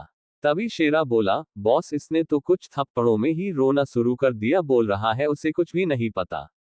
रेयांश अपनी नीली आंखों से घूरते हुए अपनी सख्त और खतरनाक आवाज में दांत पीसते हुए बोला, मुझे अपनी बात रिपीट करने की आदत नहीं है, एक ही बार पूछूंगा, सच सच बताना। तुम्हारे पास मेरी बीवी का नंबर कहाँ से आया? तुमने जो तस्वीरें भेजी वह तस्वीरें तुम्हें कहाँ से मिली? ये तुमने खुद किया है या किसी के कहने पर? उस आदमी का चेहरा डर से पीला पड़ गया था। वह रोने लगा। रोते हुए ही वह अपनी रोनी आवाज में बोला, साहब मैं सच बोल रहा हूँ, मेरा फोन खो गया था। मैं ना तो आपको जानता हूँ ना ही आपकी बीवी को जानता हूँ। मैं तो एक मामूली सा इलेक्ट्रीशियन हूँ, मैंने आज तक ऐसा कोई काम नहीं किया है। ये कहते कहते उसने अपनी पेंट गीली कर दी थी। रेयांश वहां से उठते हुए अतुल से बोला, इसे जाने दो लेकिन इस पर नजर रखना। अतुल हैरानी से बोला, लेकिन बॉस नंबर तो इसी का था। रेयांश अपने सपाट लहजे में बोला, हाँ नंबर उसका है लेकिन ये काम इसने नहीं किया है। जैसे ही वह लोग बाहर निकलते हैं रेयांश के फोन की रिंग बजती है। रेयांश अपनी कार में बैठते हुए फोन उठाता है। फोन किसी और का नहीं मोक्ष था और वह काफी देर से फोन कर रहा था लेकिन रेयांश फोन उठा नहीं रहा था। रेयांश अपने सपाट मगर सख्त लहजे में बोला, हाँ बोलो। मोक्ष ने तुरंत ही एक सांस में बोलना शुरू कर दिया, कम से कम फोन तो उठा ले भाई, कब से पागलों की तरह फोन कर रहा हूँ और तू है कि फोन ही नहीं उठा रहा। रेयांश मोक्ष को बीच में काटते हुए अपनी सख्त आवाज में बोला, कौन सा पहाड़ टूट पड़ा है तुम पर जो कॉल पर कॉल किए जा रहे हो। इतना तो मेरी बीवी भी कभी कॉल नहीं करती। ये बात वह चिढ़ते हुए बोल रहा था। मोक्ष अपने दांत पीसते हुए बोला, तुम्हारी बीवी ही मुझे पूछ रही थी कि तुम कहाँ हो। तुम कहो तो बता दूं कि तुम इस वक्त कहाँ पर हो। रेयांश अपनी ठंडी आवाज में बोला, आ रहा हूँ। ये बोलते हुए उसने कॉल कट कर दिया। मोक्ष अपना फोन कट होते ही अपने फोन को घूरते हुए रिया के कमरे की तरफ चला गया। रिया के कमरे में रूही ने आज धमाल मचा रखी थी क्योंकि रिया ने उसे सब कुछ बता दिया था और यह सुनकर वह पार्टी के मूड में आ गई थी। वह लाउड म्यूजिक पर कब से डांस कर रही थी और रिया उसे कब से रोकने की कोशिश कर रही थी। फाइनली रिया थक हार कर म्यूजिक बंद कर देती है तो रूही नाचते हुए अचानक रुक जाती है। वह हाफते हुए बोली, क्या यार रिया तू बहुत बोरिंग है। रिया उसे पकड़कर ठीक से खड़े करते हुए बोली, तुझे जो समझना है समझ, लेकिन अब बहुत हुआ, चलो अब हमें सोना चाहिए। रिया की बात पर रूही उसे वॉशरूम जाने को बोलकर वॉशरूम में चली जाती है। इतने में ही रिया के रूम का डोर ओपन होता है और मोक्ष अंदर आ जाता है। रिया उसे देखकर चौंक जाती है। वह मोक्ष को रूही के बारे में बताने ही वाली थी कि उससे पहले ही मोक्ष उसे पकड़कर खुद से चिपका लेता है और अपनी स्वीट वॉइस में बोला, बेबी अभी तक सोई नहीं तुम? क्या मेरा वेट कर रही थी? इसी बीच रूही वॉशरूम से बाहर आ चुकी थी और डोर पर खड़े होकर दोनों को देख रही थी। वह अपने मुंह पर हाथ रखकर साइलेंटली हंसने लगी। इस वक्त रिया की पीठ मोक्ष के सीने से चिपकी हुई थी और मोक्ष के दोनों हाथ रिया के कमर से पेट तक कवर कर लिपटे हुए थे। रिया हड़बड़ाते हुए तुरंत ही बोली, मोक्ष छोड़िए ना, रूही भी है यहाँ। मोक्ष ये सुनकर रिया का जबड़ा पकड़कर हल्के से उसका चेहरा अपनी तरफ घुमाकर उसके होठों पर एक लाइट किस करके उससे अलग होता है और प्यार से बोलता है, ठीक है मैं चलता हूँ, गुड नाइट, लव यू। ये कहते हुए वह अपने तेज कदमों से बाहर चला जाता है। एक्चुअली वह खुद ही दोनों दोस्तों को डिस्टर्ब नहीं करना चाहता था। रूही अपना मुंह दबाए हंसते हुए रिया के पास आती है। रिया समझ चुकी थी कि रूही ने सब देख लिया। वह शर्माते हुए रूही के कंधे पर मारने लगी और रूही उसे चिढ़ाने लगी। इधर खनक अपने कमरे में करवटें बदल रही थी लेकिन आज उसकी नींद उड़ी हुई थी क्योंकि चाहे खनक रेयांश को कॉल करे ना करे, रेयांश एक बार तो उसे कॉल करके उसके बारे में पूछ ही लेता था, लेकिन आज उसने एक मैसेज तक नहीं किया था। वही खनक को समझ नहीं आ रहा था कि वह क्या करे। उसे कॉल करना भी था लेकिन पता नहीं वह कौन सी झिझक थी जो उसे रोक रही थी। फाइनली वह गुस्से से उठकर बैठ जाती है। फिर वह कुछ सोचती है और वह कमरे से बाहर निकलकर नीचे की तरफ आती है। वह अपना मोबाइल लेकर हॉल के सोफे पर बैठ जाती है। वह बार बार कॉल लॉग से रेयांश का नंबर निकालती और फिर कॉल लॉग बंद कर देती है। तभी उसे एहसास होता है कि उसके आसपास कोई है। उसे लगा शायद रेयांश आ चुका है। वह अपना सिर जल्दी से उठाकर देखती है तो सामने रोनित जी खड़े थे। खनक जल्दी से उठ जाती है और अपनी धीमी आवाज में बोली, पापा आप, कोई काम था आपको? रोनित जी कड़वी मुस्कान के साथ अपनी एरोगेंट वॉइस में बोले, बोल तो ऐसे रही हो जैसे जो मैं बोलूंगा वह तुम करोगी। खनक अपना सिर नीचे किए हुए ही बोली, मैं कोशिश जरूर करूंगी अगर मेरे बस में हुआ तो। रोनित जी अपनी एरोगेंट आवाज में बोले, बस में तो तुम्हारे है लेकिन पता नहीं तुम्हारी नियत हो या ना हो, फिर भी अगर तुम मेरा कहा कुछ करना ही चाहती हो तो सुनो, मैं चाहता हूं कि तुम मेरे बेटे को छोड़कर चली जाओ। खनक अपनी फटी आंखों से रोनित जो को देखने लगी। उसकी आंखों से आंसू बहने लगे। खनक अपने आंखों से बह रहे लगातार आंसुओं को साफ करते हुए अपनी रोनी सी आवाज में बोली, मैं ऐसा नहीं कर सकती, मैं उन्हें छोड़कर नहीं जा सकती। उसने अपने चेहरे को अपने हाथों में भर लिया और रोते हुए भागकर वहां से जाने को हुई कि तभी रोनित जी की भारी आवाज गूंजी, सही कहा, तुम उसे छोड़कर कैसे जा सकती हो? उसे छोड़कर जाने का ख्याल भी तुम अपने दिमाग में नहीं ला सकती। आखिरकार यह ऐश और आराम की जिंदगी, महंगे कपड़े, एक्सपेंसिव ज्वेलरी, महल जैसा घर किसे नहीं चाहिए? और अगर इन सब के साथ एक हैंडसम, गुड लुकिंग, स्मार्ट और डैशिंग आदमी मिले जिसका रुतबा और पावर पूरे देश और दुनिया में हो। खनक ये सुनकर हैरान रह गई। वह पलटकर रोनित जी को अपनी आंसू भरी आंखों से देखने लगी। वह रोते हुए बोली, मुझे कभी यह सब नहीं चाहिए था, मुझे सिर्फ अपना परिवार चाहिए था, प्यार चाहिए था। मैंने उनसे उनकी खूबसूरती या अमीरी देखकर प्यार नहीं किया। रोनित जी तंज भरी आवाज में बोले, कमाल है ना, तुम्हें सिर्फ प्यार चाहिए था, लेकिन तुम इतनी खुशनसीब निकली कि तुम्हें प्यार के साथ सब कुछ मिल गया। अपने रिश्तेदारों के रहमोकरम पर जीने वाली आजार एस अंपायर की लेडी बॉस बन गई। खनक को कुछ भी समझ नहीं आ रहा था। वह हैरान थी, आखिर रोनित जी के कहने का क्या मतलब है? वह सवालिया नजरों से रोनित जी को देखती रही। ये देखकर रोनित जी एक तंज भरी मुस्कान के साथ बोले, जिससे तुम प्यार करती हो, अपना पति कहती हो, कितना जानती हो उसके बारे में? सिवाय इसके कि वह सिंघानिया खानदान का बेटा है और सिंघानिया ग्रुप ऑफ इंडस्ट्रीज का प्रेसिडेंट है। इसके अलावा क्या पता है तुम्हें? वह कुछ देर रुके और एक लंबी सांस ली, फिर वह अपनी ठंडी आवाज में बोले, चलो मैं तुम्हें बताता हूँ। ये कहते हुए उन्होंने खनक को अपने साथ आने का इशारा किया। खनक भी बिना झिझक उनके साथ जाने को तैयार हो गई, क्योंकि वह खुद भी जानना चाहती थी रेयांश के बारे में। वह रेयांश को उतना ही जानती थी जितना रेयांश ने उसे बताया था। वह आज जानना चाहती थी कि आखिर उसके पति के बारे और क्या क्या है ऐसा जो वह नहीं जानती और उसे जानना चाहिए। वह लोग एक बच्चे के कमरे में आए। ये कमरा खनक ने पहली बार देखा था। ये कमरा दिखने में एक बच्चे का था, लेकिन खिलौनों से ज्यादा किताबें थी। कमरे में बने एक बहुत बड़े कांच के शोकेश में बहुत सारे मेडल्स सजाए गए थे। दीवारों पर मेडल्स, सर्टिफिकेट्स थे। खनक हर चीज बहुत गौर से देखती है, सिंगिंग, डांसिंग, पेंटिंग, एथलीट्स से लेकर हर तरीके के इंडोर और आउटडोर गेम्स के मेडल्स थे। साथ में कुछ डिग्रीज के भी। साफ तौर पर दिख रहा था, ये जिसका भी है वह कोई आम तो नहीं हो सकता। रोनित जी खनक को बैठने को बोलते हैं। खनक वहां रखे एक छोटे से सोफे पर बैठ जाती है। रोनित जी उसके सामने वाले चेयर पर बैठते हुए बोले, ये रेयांश का कमरा है, जब वह छोटा था इसी कमरे में रहता था। मुझे कभी कभी लगता है कि मैंने कभी उसका बचपन देखा ही नहीं, क्योंकि वक्त से पहले ही उसमें मैच्योरिटी आ गई थी। मेरा बेटा बचपन से ही बहुत समझदार था। वह एक हाई आईक्यू लेवल के साथ पैदा हुआ बच्चा था। जैसे जैसे उसकी उम्र बढ़ती, उसका दिमाग उसके उम्र से 2 गुना बढ़ता। उसकी उम्र के बच्चों से ज्यादा समझने की शक्ति थी उसमें। स्कूल हो या कॉलेज, हमेशा उसने टॉप किया। ये सब मेडल्स देख रही हो, यह उसी के है। वह हर चीज में नंबर 1 था। सबसे इंटेलिजेंट और स्मार्ट था। बहुत छोटी उम्र में ही उसे सिंघानिया ग्रुप का प्रेसिडेंट बना दिया गया। कम उम्र में ही उसने सिंघानिया ग्रुप को ऊंचाइयों पर पहुंचाया, साथ ही साथ उसने पूरे परिवार और अपने दोस्तों को भी संभाला। तुम्हें पता है ये सब वह कैसे कर पाया? अपने दिमाग से। वह अपने दिमाग से हर किसी को हैंडल कर सकता है। वह सामने वाले के दिमाग को पढ़ना बहुत अच्छे से जानता है।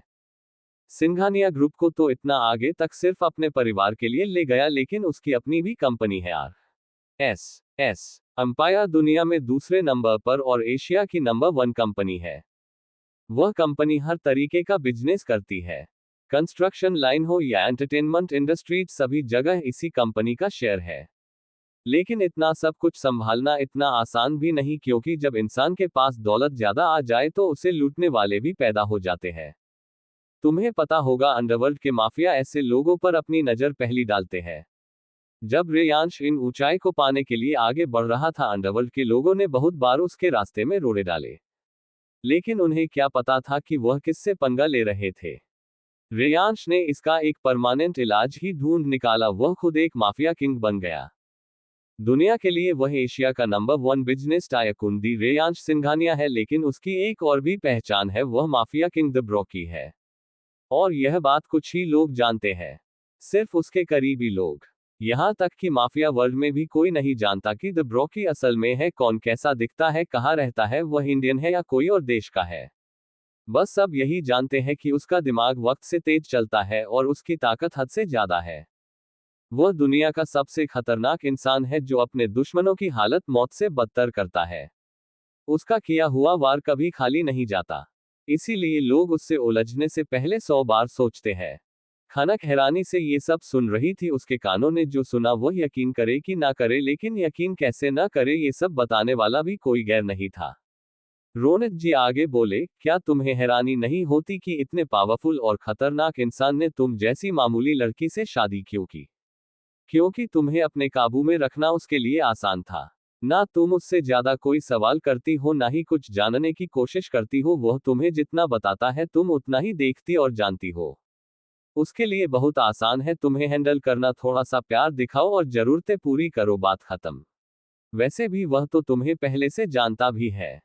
खनक की आंखों से आंसू बहने लगे। वह रोते हुए बोली, उन्होंने बताया था वह मुझे पहले से जानते हैं। यह कोई नई बात नहीं है। हाँ, मैं उनके बारे में नहीं जानती थी। मैंने खुद भी उनसे कभी नहीं पूछा। अगर पूछा होता तो बताया होता। वह मुझसे नहीं छुपाते क्योंकि वह मुझसे प्यार करते हैं। रोनित जी एक तिरछी मुस्कान के साथ बोले, प्यार और रेयांश? रेयांश एक रॉयल फैमिली से बिलोंग करता है। उसके आसपास हमेशा हाई क्लास लड़कियां और लोग रहे हैं। जब उसने तुम्हें देखा वह तुमसे अट्रैक्ट हो गया क्योंकि तुम उन लोगों से उससे अलग लगी। यह एक अपोजिट अट्रैक्शन है। और ऐसे ही अपोजिट अट्रैक्शन के कारण वह तुम्हारे पास खींचा चला आया।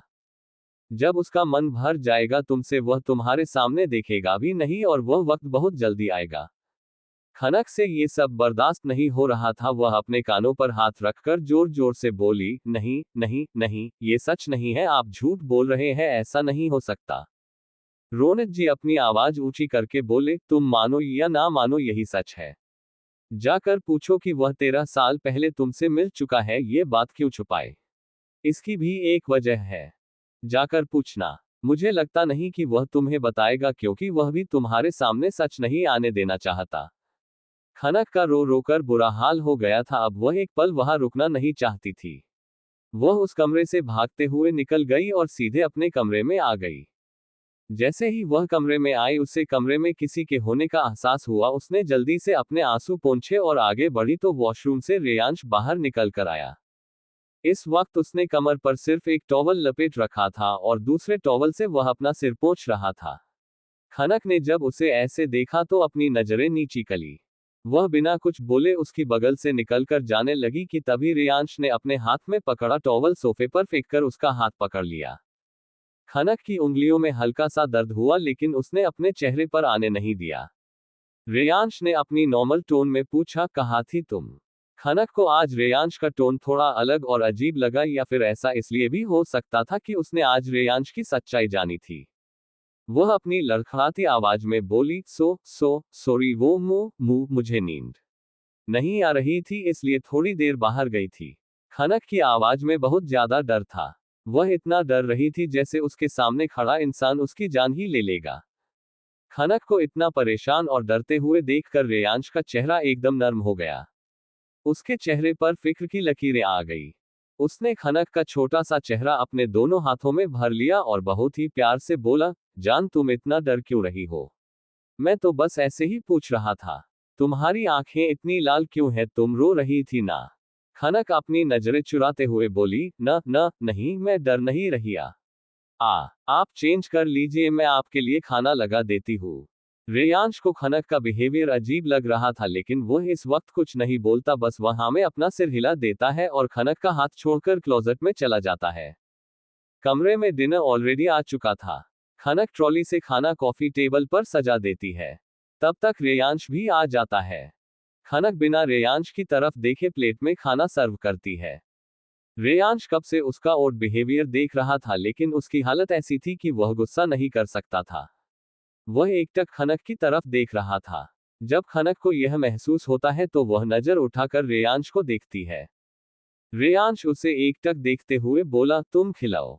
खनक ये सुनकर हड़बड़ा जाती है लेकिन फिर वह खुद को नॉर्मल करके बिना चम्मच लिए अपने हाथ से ही एक बाइट उठा के रेयांश की तरफ बढ़ा देती है। रेयांश बाइट के साथ साथ खनक की उंगलियों को भी अपने मुंह में भर लेता है। खनक की उंगलियां रेयांश के होठों में हल्की सी दबी हुई थी जिससे खनक सिहर जाती है। वह जल्दी से अपना हाथ पीछे खींच लेती है। ऐसे ही खनक रेयांश को डिनर करवाती है, फिर वह सारे बर्तन वहां से उठाकर ट्रॉली में रखकर कमरे से बाहर रख देती है। वह चुपचाप जाकर सीधा बेड पर लेट जाती है। रेयांश बेड पर लेटे हुए कब से खनक को देख रहा था। खनक इस वक्त रेयांश की तरफ पीठ किए हुए करवट लेकर सो रही थी। अब रेयांश से बर्दाश्त नहीं हो रहा था। वह खनक को खींचकर अपनी तरफ करता है। खनक अपनी टिमटिमाती आंखों से रेयांश को देखने लगी।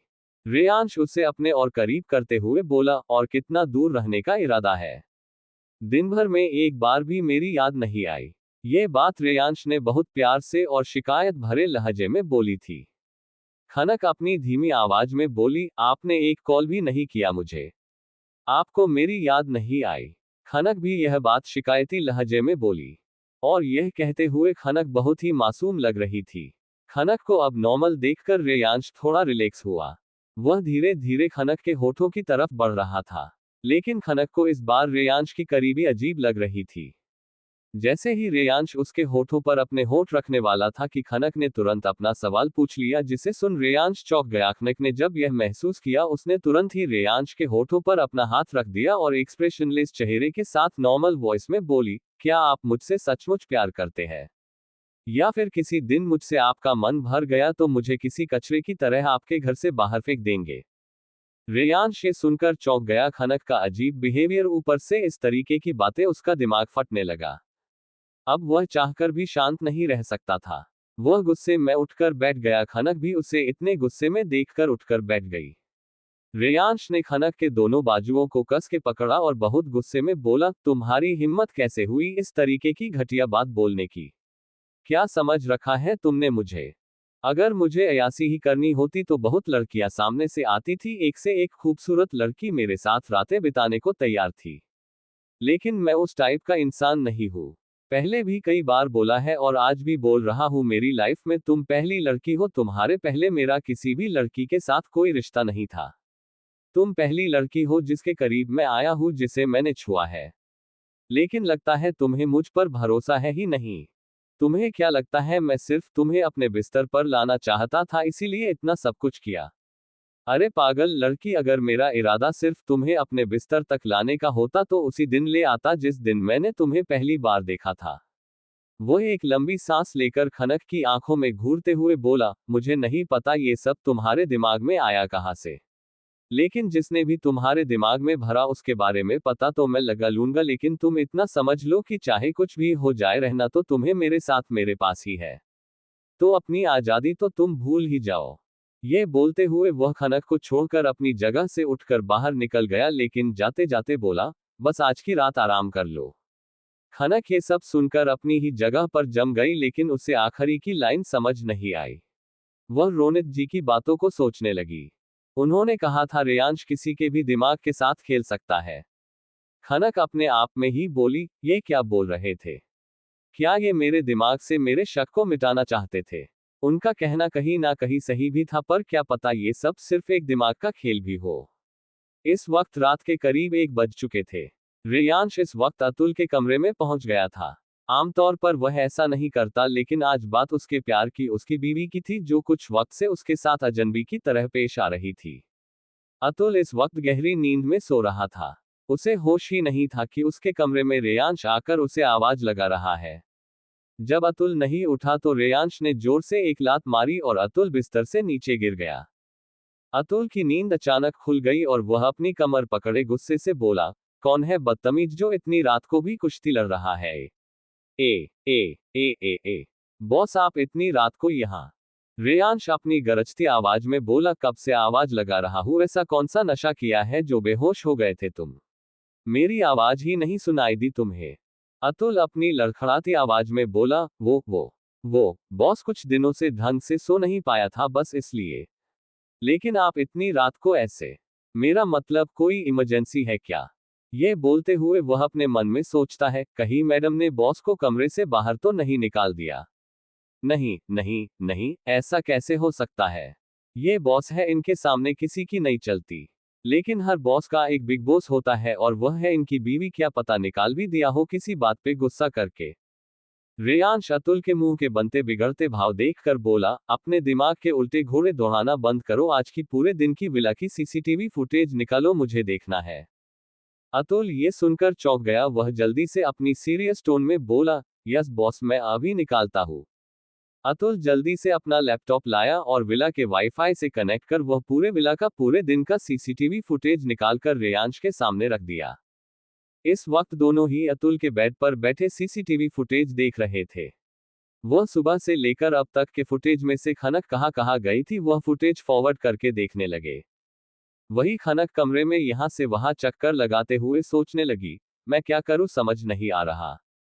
क्या मतलब था आज की रात आराम कर लो का? क्या मुझे यहां से भाग जाना चाहिए? खनक के दिमाग में इस वक्त भागने के ख्याल थे, क्योंकि उसे पता चल चुका था रेयांश कोई आम बिजनेसमैन नहीं है, वह एक माफिया भी है। और एक माफिया अपने फायदे के लिए कुछ भी कर सकता है। हालांकि उसे यह नहीं समझ आ रहा था कि उस जैसी मामूली लड़की से शादी करने का क्या फायदा हो सकता था। लेकिन उसे कहीं ना कहीं ये लग रहा था कि यह उसके समझ से परे है, लेकिन कोई तो वजह या मतलब जरूर होगा। रोनित जी ने रेयांश का कैरेक्टर जिस तरह खनक को बताया था, इस हिसाब से रेयांश को जो चीज भी पसंद आती थी वह उसे हासिल करके ही रहता था। इस वक्त खनक के लिए रेयांश एक जिद्दी और खतरनाक इंसान था, जो अपनी चाहत के लिए किसी भी हद तक जा सकता था, जिसका ट्रेलर उसने पहले ही देख लिया था। खनक बहुत सोचने के बाद जल्दी से क्लोजेट रूम में गई और अपने कबर्ड से एक बैग निकाला। यह बैग अशोक जी लाए थे खनक के कहने पर, जब वह लोग सिंघानिया विला आए थे। इस बैग में खनक के मम्मी पापा की तस्वीर और कुछ बचपन की यादें, एक गुल्लक था और कुछ पुराने कपड़े जो वह शादी से पहले पहनती थी। खनक ने अपना वह बैग निकाला और उसमें से उसने एक पुराना ड्रेस निकाला और चेंज कर लिया। उसने अपने बदन से सारे गहने उतार दिए और ड्रेसिंग टेबल पर रख दिए। वह एकटक मंगलसूत्र को देखने लगी। वह सोच में पड़ गई, आखिर वह मंगलसूत्र कैसे उतार सकती है। रेयांश के लिए यह शादी क्या मायने रखती थी उसे नहीं पता, लेकिन उसके लिए यह शादी मायने रखती थी। लेकिन आज वह उसी रिश्ते को तो छोड़कर जा रही थी। वह असमंजस में थी, आखिर क्या करे। फाइनली उसने डिसाइड किया कि वह मंगलसूत्र नहीं उतारेगी। उसने अपनी बैग से एक शॉल निकाली और पूरी तरह खुद को कवर कर लिया। वह अपने बैग को उठाकर सीधे कमरे से बाहर आई। विला में रहते हुए उसने लगभग सारे रास्तों का पता लगा लिया था। वह छुपते छुपाते पीछे के गेट पर आए और एक दीवार के पीछे छिपकर बैठ गई। गेट पर गार्ड्स और चौकीदार दोनों ही पहरा दे रहे थे। यहां से बाहर निकलना आसान नहीं था, लेकिन उसने कुछ देर सोचा और उसे एक आइडिया आया। पास में से उसने कुछ पत्थर इकट्ठा किए, फिर उसने गार्डन में बने गमलों को अपने पत्थर का निशाना बनाया और एक के बाद एक गमले तोड़ने लगी। और अचानक इतनी तोड़फोड़ सुनकर गार्ड्स जल्दी से उस तरफ आए। जैसे ही गार्ड्स उस तरफ आए, खनक मौका देखकर सीधे गेट के पास आए, लेकिन गेट पर चौकीदार और 2 से 3 बॉडीगार्ड अभी भी वहां थे। खनक अपने मन में बोली, क्या मुसीबत है, अब इनको कैसे भगाओ यहां से। अब खनक ने किसी तरह खुद को समझाया और एक पत्थर उठा के सीधा एक गार्ड के सिर पर दे मारा। उस बेचारे गार्ड के माथे से खून बहने लगा। ये देखकर वह चौकीदार उस गार्ड को संभालने के लिए आया और बाकी के 2 गार्ड ये देखने के लिए आए कि आखिर यह किया किसने। इसी का फायदा उठा के खनक अपनी तेजी दिखाते हुए बाहर की तरफ भाग गई। वॉचमैन जब अपने रुमाल से उस गार्ड का खून रोक रहा था, तब उसे लगा कि कोई भागते हुए बाहर गया, लेकिन फिर उसने ज्यादा सोचा नहीं और वह उस गार्ड की हेल्प करने लगा। अब थोड़ी ही देर में बाकी के गार्ड पूरा गार्डन चेक करके आए। उन्हें कुछ नहीं दिखा तो सब फिर से गेट पर आए। एक गार्ड दूसरे गार्ड को बोला, मुझे लगता है ये बात हमें अंदर बता देनी चाहिए। दूसरा गार्ड एटीट्यूड से बोला, पागल है क्या, ऐसे छोटे मोटे इंसिडेंट नहीं बताते हम लोग, खुद पता कर लेंगे आखिर यह पत्थरों की बारिश हुई कहां से थी। तभी पहला गार्ड बोला, लेकिन वह आगे बोलता उससे पहले वह दूसरा गार्ड बोला, लेकिन कुछ नहीं, हम सब संभाल लेंगे, तुम्हें किसी से कुछ बोलने की जरूरत नहीं है। अब वह उस गार्ड की मरहम पट्टी करते हैं और उसे आराम करने को भेज देते हैं। यहाँ अतुल और रेयांश एक एक फुटेज को बहुत गौर से देख रहे थे। हालांकि विला के बेडरूम्स और कुछ जगह पर सीसीटीवी नहीं लगाए गए थे सिक्योरिटी रीजन की वजह से। एक एक फुटेज बहुत गौर से देखते हुए लगभग सुबह हो गई थी। इस फुटेज में दोपहर को किचन में खनक काम करते हुए भी दिखी थी, जिसमें बाउल उठाते टाइम उसका हाथ थोड़ा सा जला था, वह भी दिखा, जिसे देखते हुए रेयांश का चेहरा सख्त हो गया था।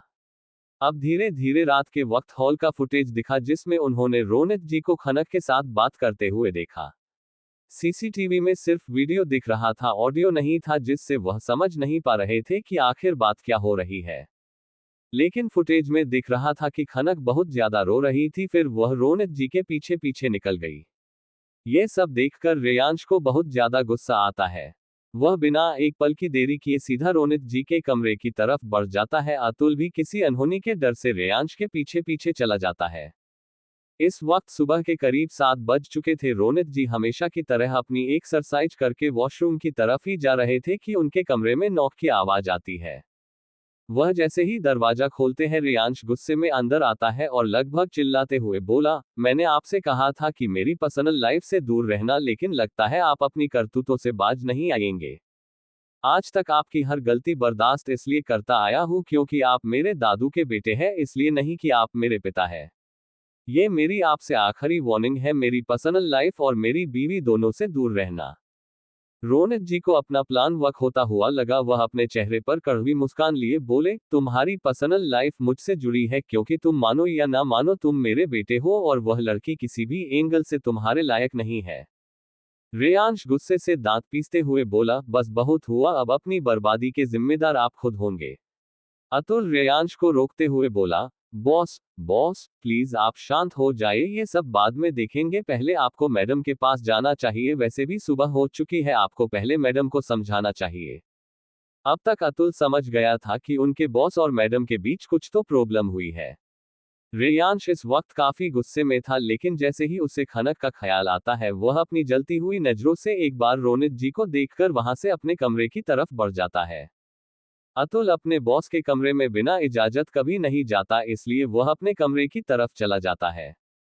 रेयांश अपने कमरे में आता है तो सीधा बेड पर देखता है, लेकिन उसे खनक वहां नहीं दिखती। लेकिन उसे यह बात अटपटी नहीं लगी, क्योंकि सुबह हो चुकी थी। उसे लगा शायद खनक वॉशरूम में हो। वह सीधा वॉशरूम में गया तो खनक वहां भी नहीं थी। वह अपने मन में ही बोला, लगता है ये फिर से किचन में चली गई, आज तो मुझे इसे अच्छे से समझाना ही होगा। ये कहते हुए वह अपने कपड़े उतारकर शॉवर के नीचे खड़ा हो गया। रात भर जागने की वजह से उसकी आंखें हल्की लाल हो गई थी, लेकिन गर्म पानी बदन पर पड़ते ही उसे फ्रेश फील हो रहा था। करीब आधे घंटे बाद वह बाथरूम से बाहर आया और क्लोजेट रूम में रेडी होने के लिए गया। वह आज ग्रे कलर का टैक्सीडो 3 पीस सूट पहने हमेशा की तरह रेडी हो गया। वह परफ्यूम लगाते हुए ड्रेसिंग टेबल के पास मिरर में देख रहा था।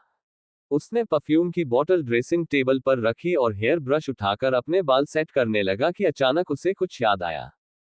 वह जल्दी से अपनी नजरें नीचे किए ड्रेसिंग टेबल पर साइड में रखे एक बॉक्स को देखता है, जो एक रेड वेलवेट का बना बहुत ही खूबसूरत राउंड शेप बॉक्स था जो खुला था। उस बॉक्स में खनक की रिंग, उसके इयरिंग्स, उसकी पायल और बाकी सब गहने रखे हुए थे, सिवाय मंगलसूत्र के। वह बहुत ध्यान से देखता है, ये वह सारी चीजें थी जो खनक रोज पहनती थी। ये सब देखकर रेयांश की आंखें बड़ी बड़ी हो गई, उसके माथे पर सिलवटें आ गई। उसका दिल बहुत जोर जोर से धड़कने लगा। उसने अपना फोन लिया और खनक के फोन पर कॉल किया। खनक का फोन कमरे में ही रिंग कर रहा था। वह बेड के पास आया तो एक पिलो के नीचे से उसने खनक का फोन उठाया और अगले ही पल बहुत जोर से चिल्लाया, नहीं नहीं नहीं नहीं, तुम नहीं जा सकती, तुम नहीं जा सकती। आ आ आ आ रेयांश इस वक्त अपने सिर के बालों को नोचते हुए बहुत जोर जोर से चिल्ला रहा था। इस वक्त वह अपना दर्द नहीं संभाल पा रहा था। उसे यकीन ही नहीं हो रहा था कि उसकी खनक उसे छोड़कर जा सकती है। ये ख्याल ही उसके लिए दर्दनाक था। आज से पहले उसे कभी भी इतना दर्द नहीं हुआ। उसने अपनी मां को खोने का दर्द झेला था, लेकिन उस दर्द से भी वह किसी तरह बाहर निकल ही आया था। लेकिन ये दर्द बर्दाश्त करना उसके लिए नामुमकिन हो रहा था। आज पहली बार था जहां उसका दिल और दिमाग दर्द से फटा जा रहा था। उसे ऐसा महसूस हो रहा था जैसे उसकी दिल की धड़कनें ही रुक जाएगी, उसकी सांसें ही रुक जाएगी। ऐसा लग रहा था जैसे वह मौत के करीब हो। ऐसा भी वक्त उसके सामने आया था जब मौत उसके सामने खड़ी थी, लेकिन तब भी वह डगमगाया नहीं था, ना ही कमजोर पड़ा था। तब भी वो सीना ताने खड़ा था।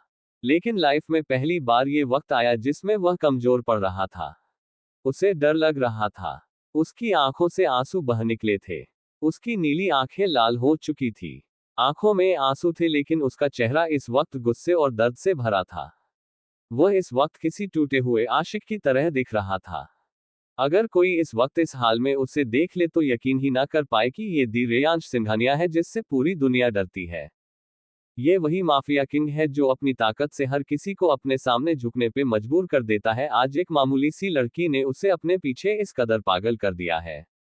रेयांश ने बिना देरी किए अपनी आंखों में आए आंसू को अपनी एक उंगली से साफ किया और अपने चेहरे पर फिर से वही एटीट्यूड और सख्त ऑरा ले आया। वह अपने चेहरे पर एक डेविल स्माइल लिए बहुत ही जुनून भरी आवाज में बोला, चाहे कितनी भी कोशिश कर लो मेरी जान, मुझसे दूर नहीं जा पाओगी।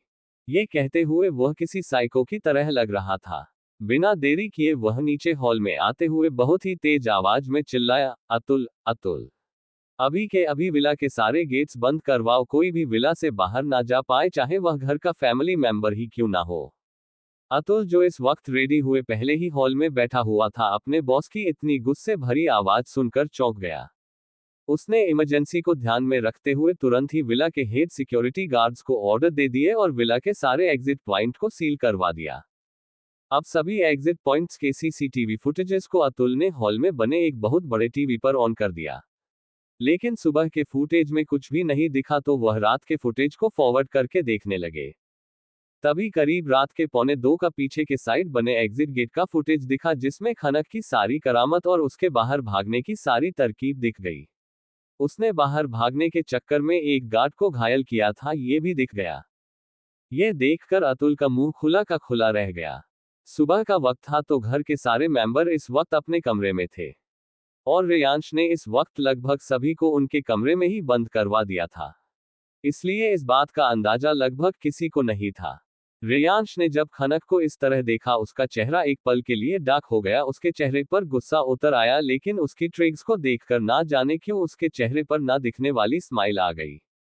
अब बिना वक्त गवाए रेयांश ने अपने टैब से खनक के मंगलसूत्र में छिपे ट्रैकर को एक्टिवेट किया और एक सॉफ्टवेयर के जरिए उसका लोकेशन सर्च करने लगा और आखिर में उसे ट्रैकर बहुत तेजी से मूव करते हुए नजर आया, जैसे वह लगातार ट्रैवल कर रहा हो।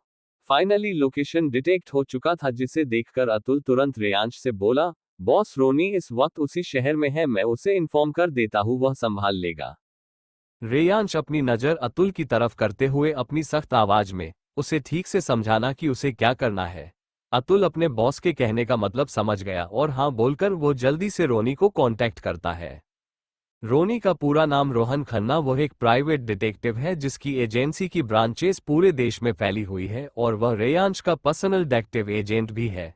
रेयांश के लिए इंफॉर्मेशन कलेक्ट करने का काम सिर्फ और सिर्फ रोनी करता था, क्योंकि रोनी को इस मुकाम तक पहुंचने में मदद करने वाला और कोई नहीं रेयांश था, इसलिए वह रेयांश के लिए सबसे ज्यादा वफादार था।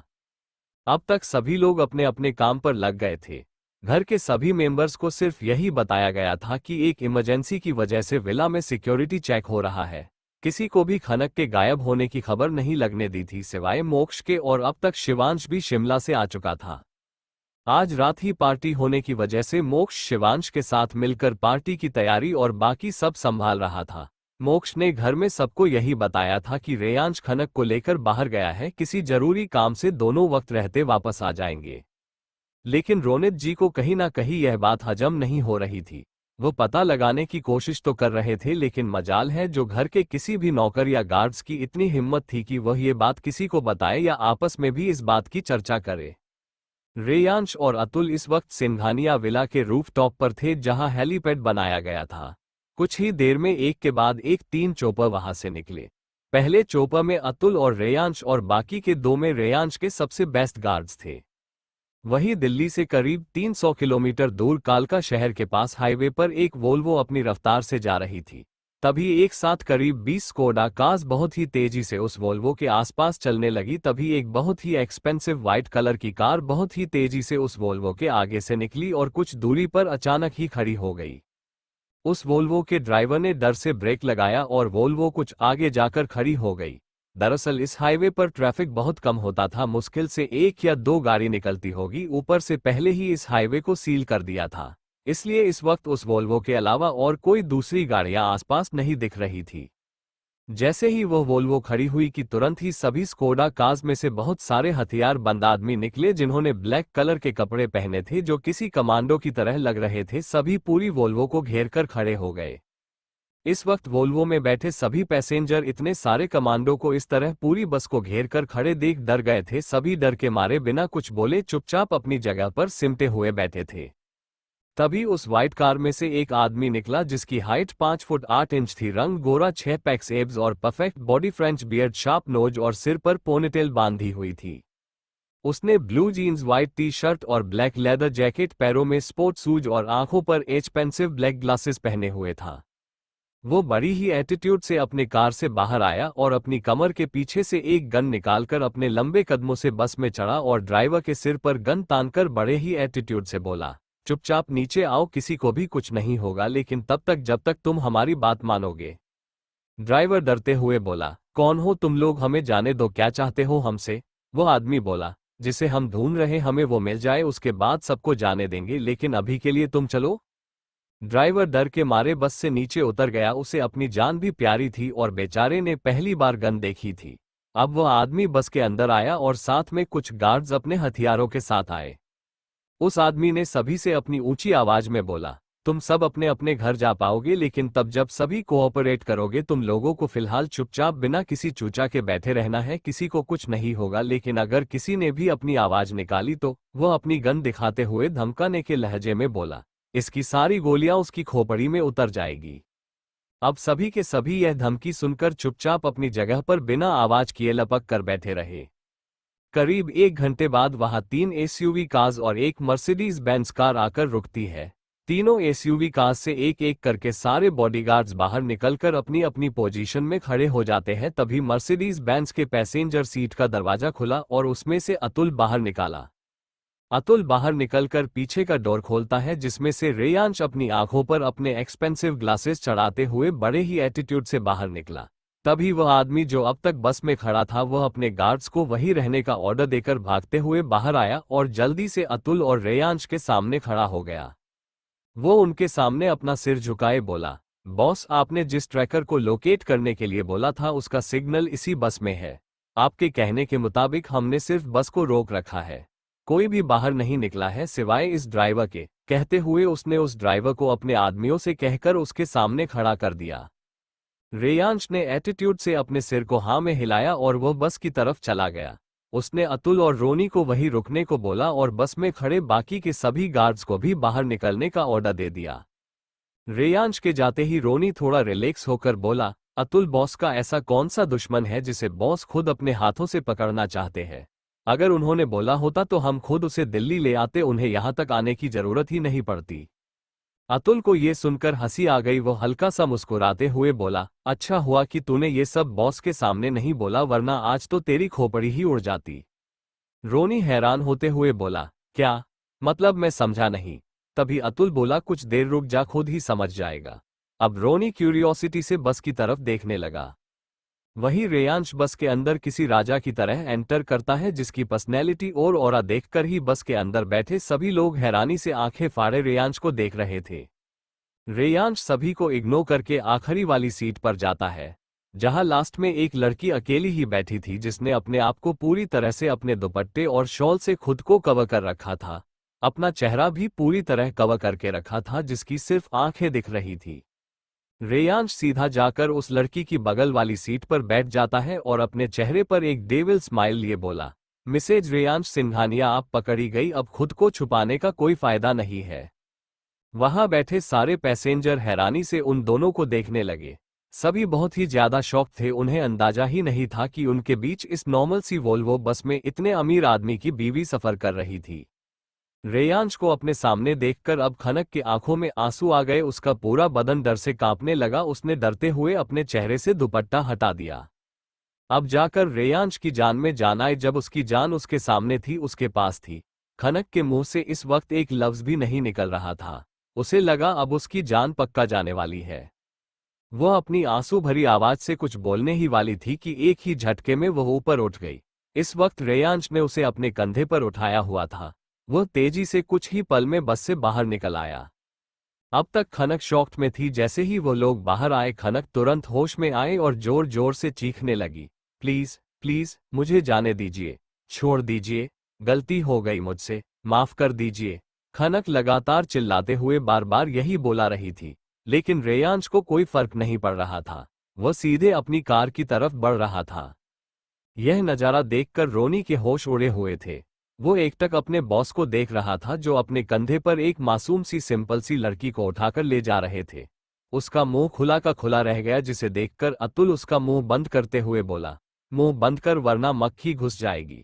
वह अपनी फटी आंखों से यह नज़ारा देखते हुए अतुल से बोला, ये बॉस का क्या कर रहे हैं?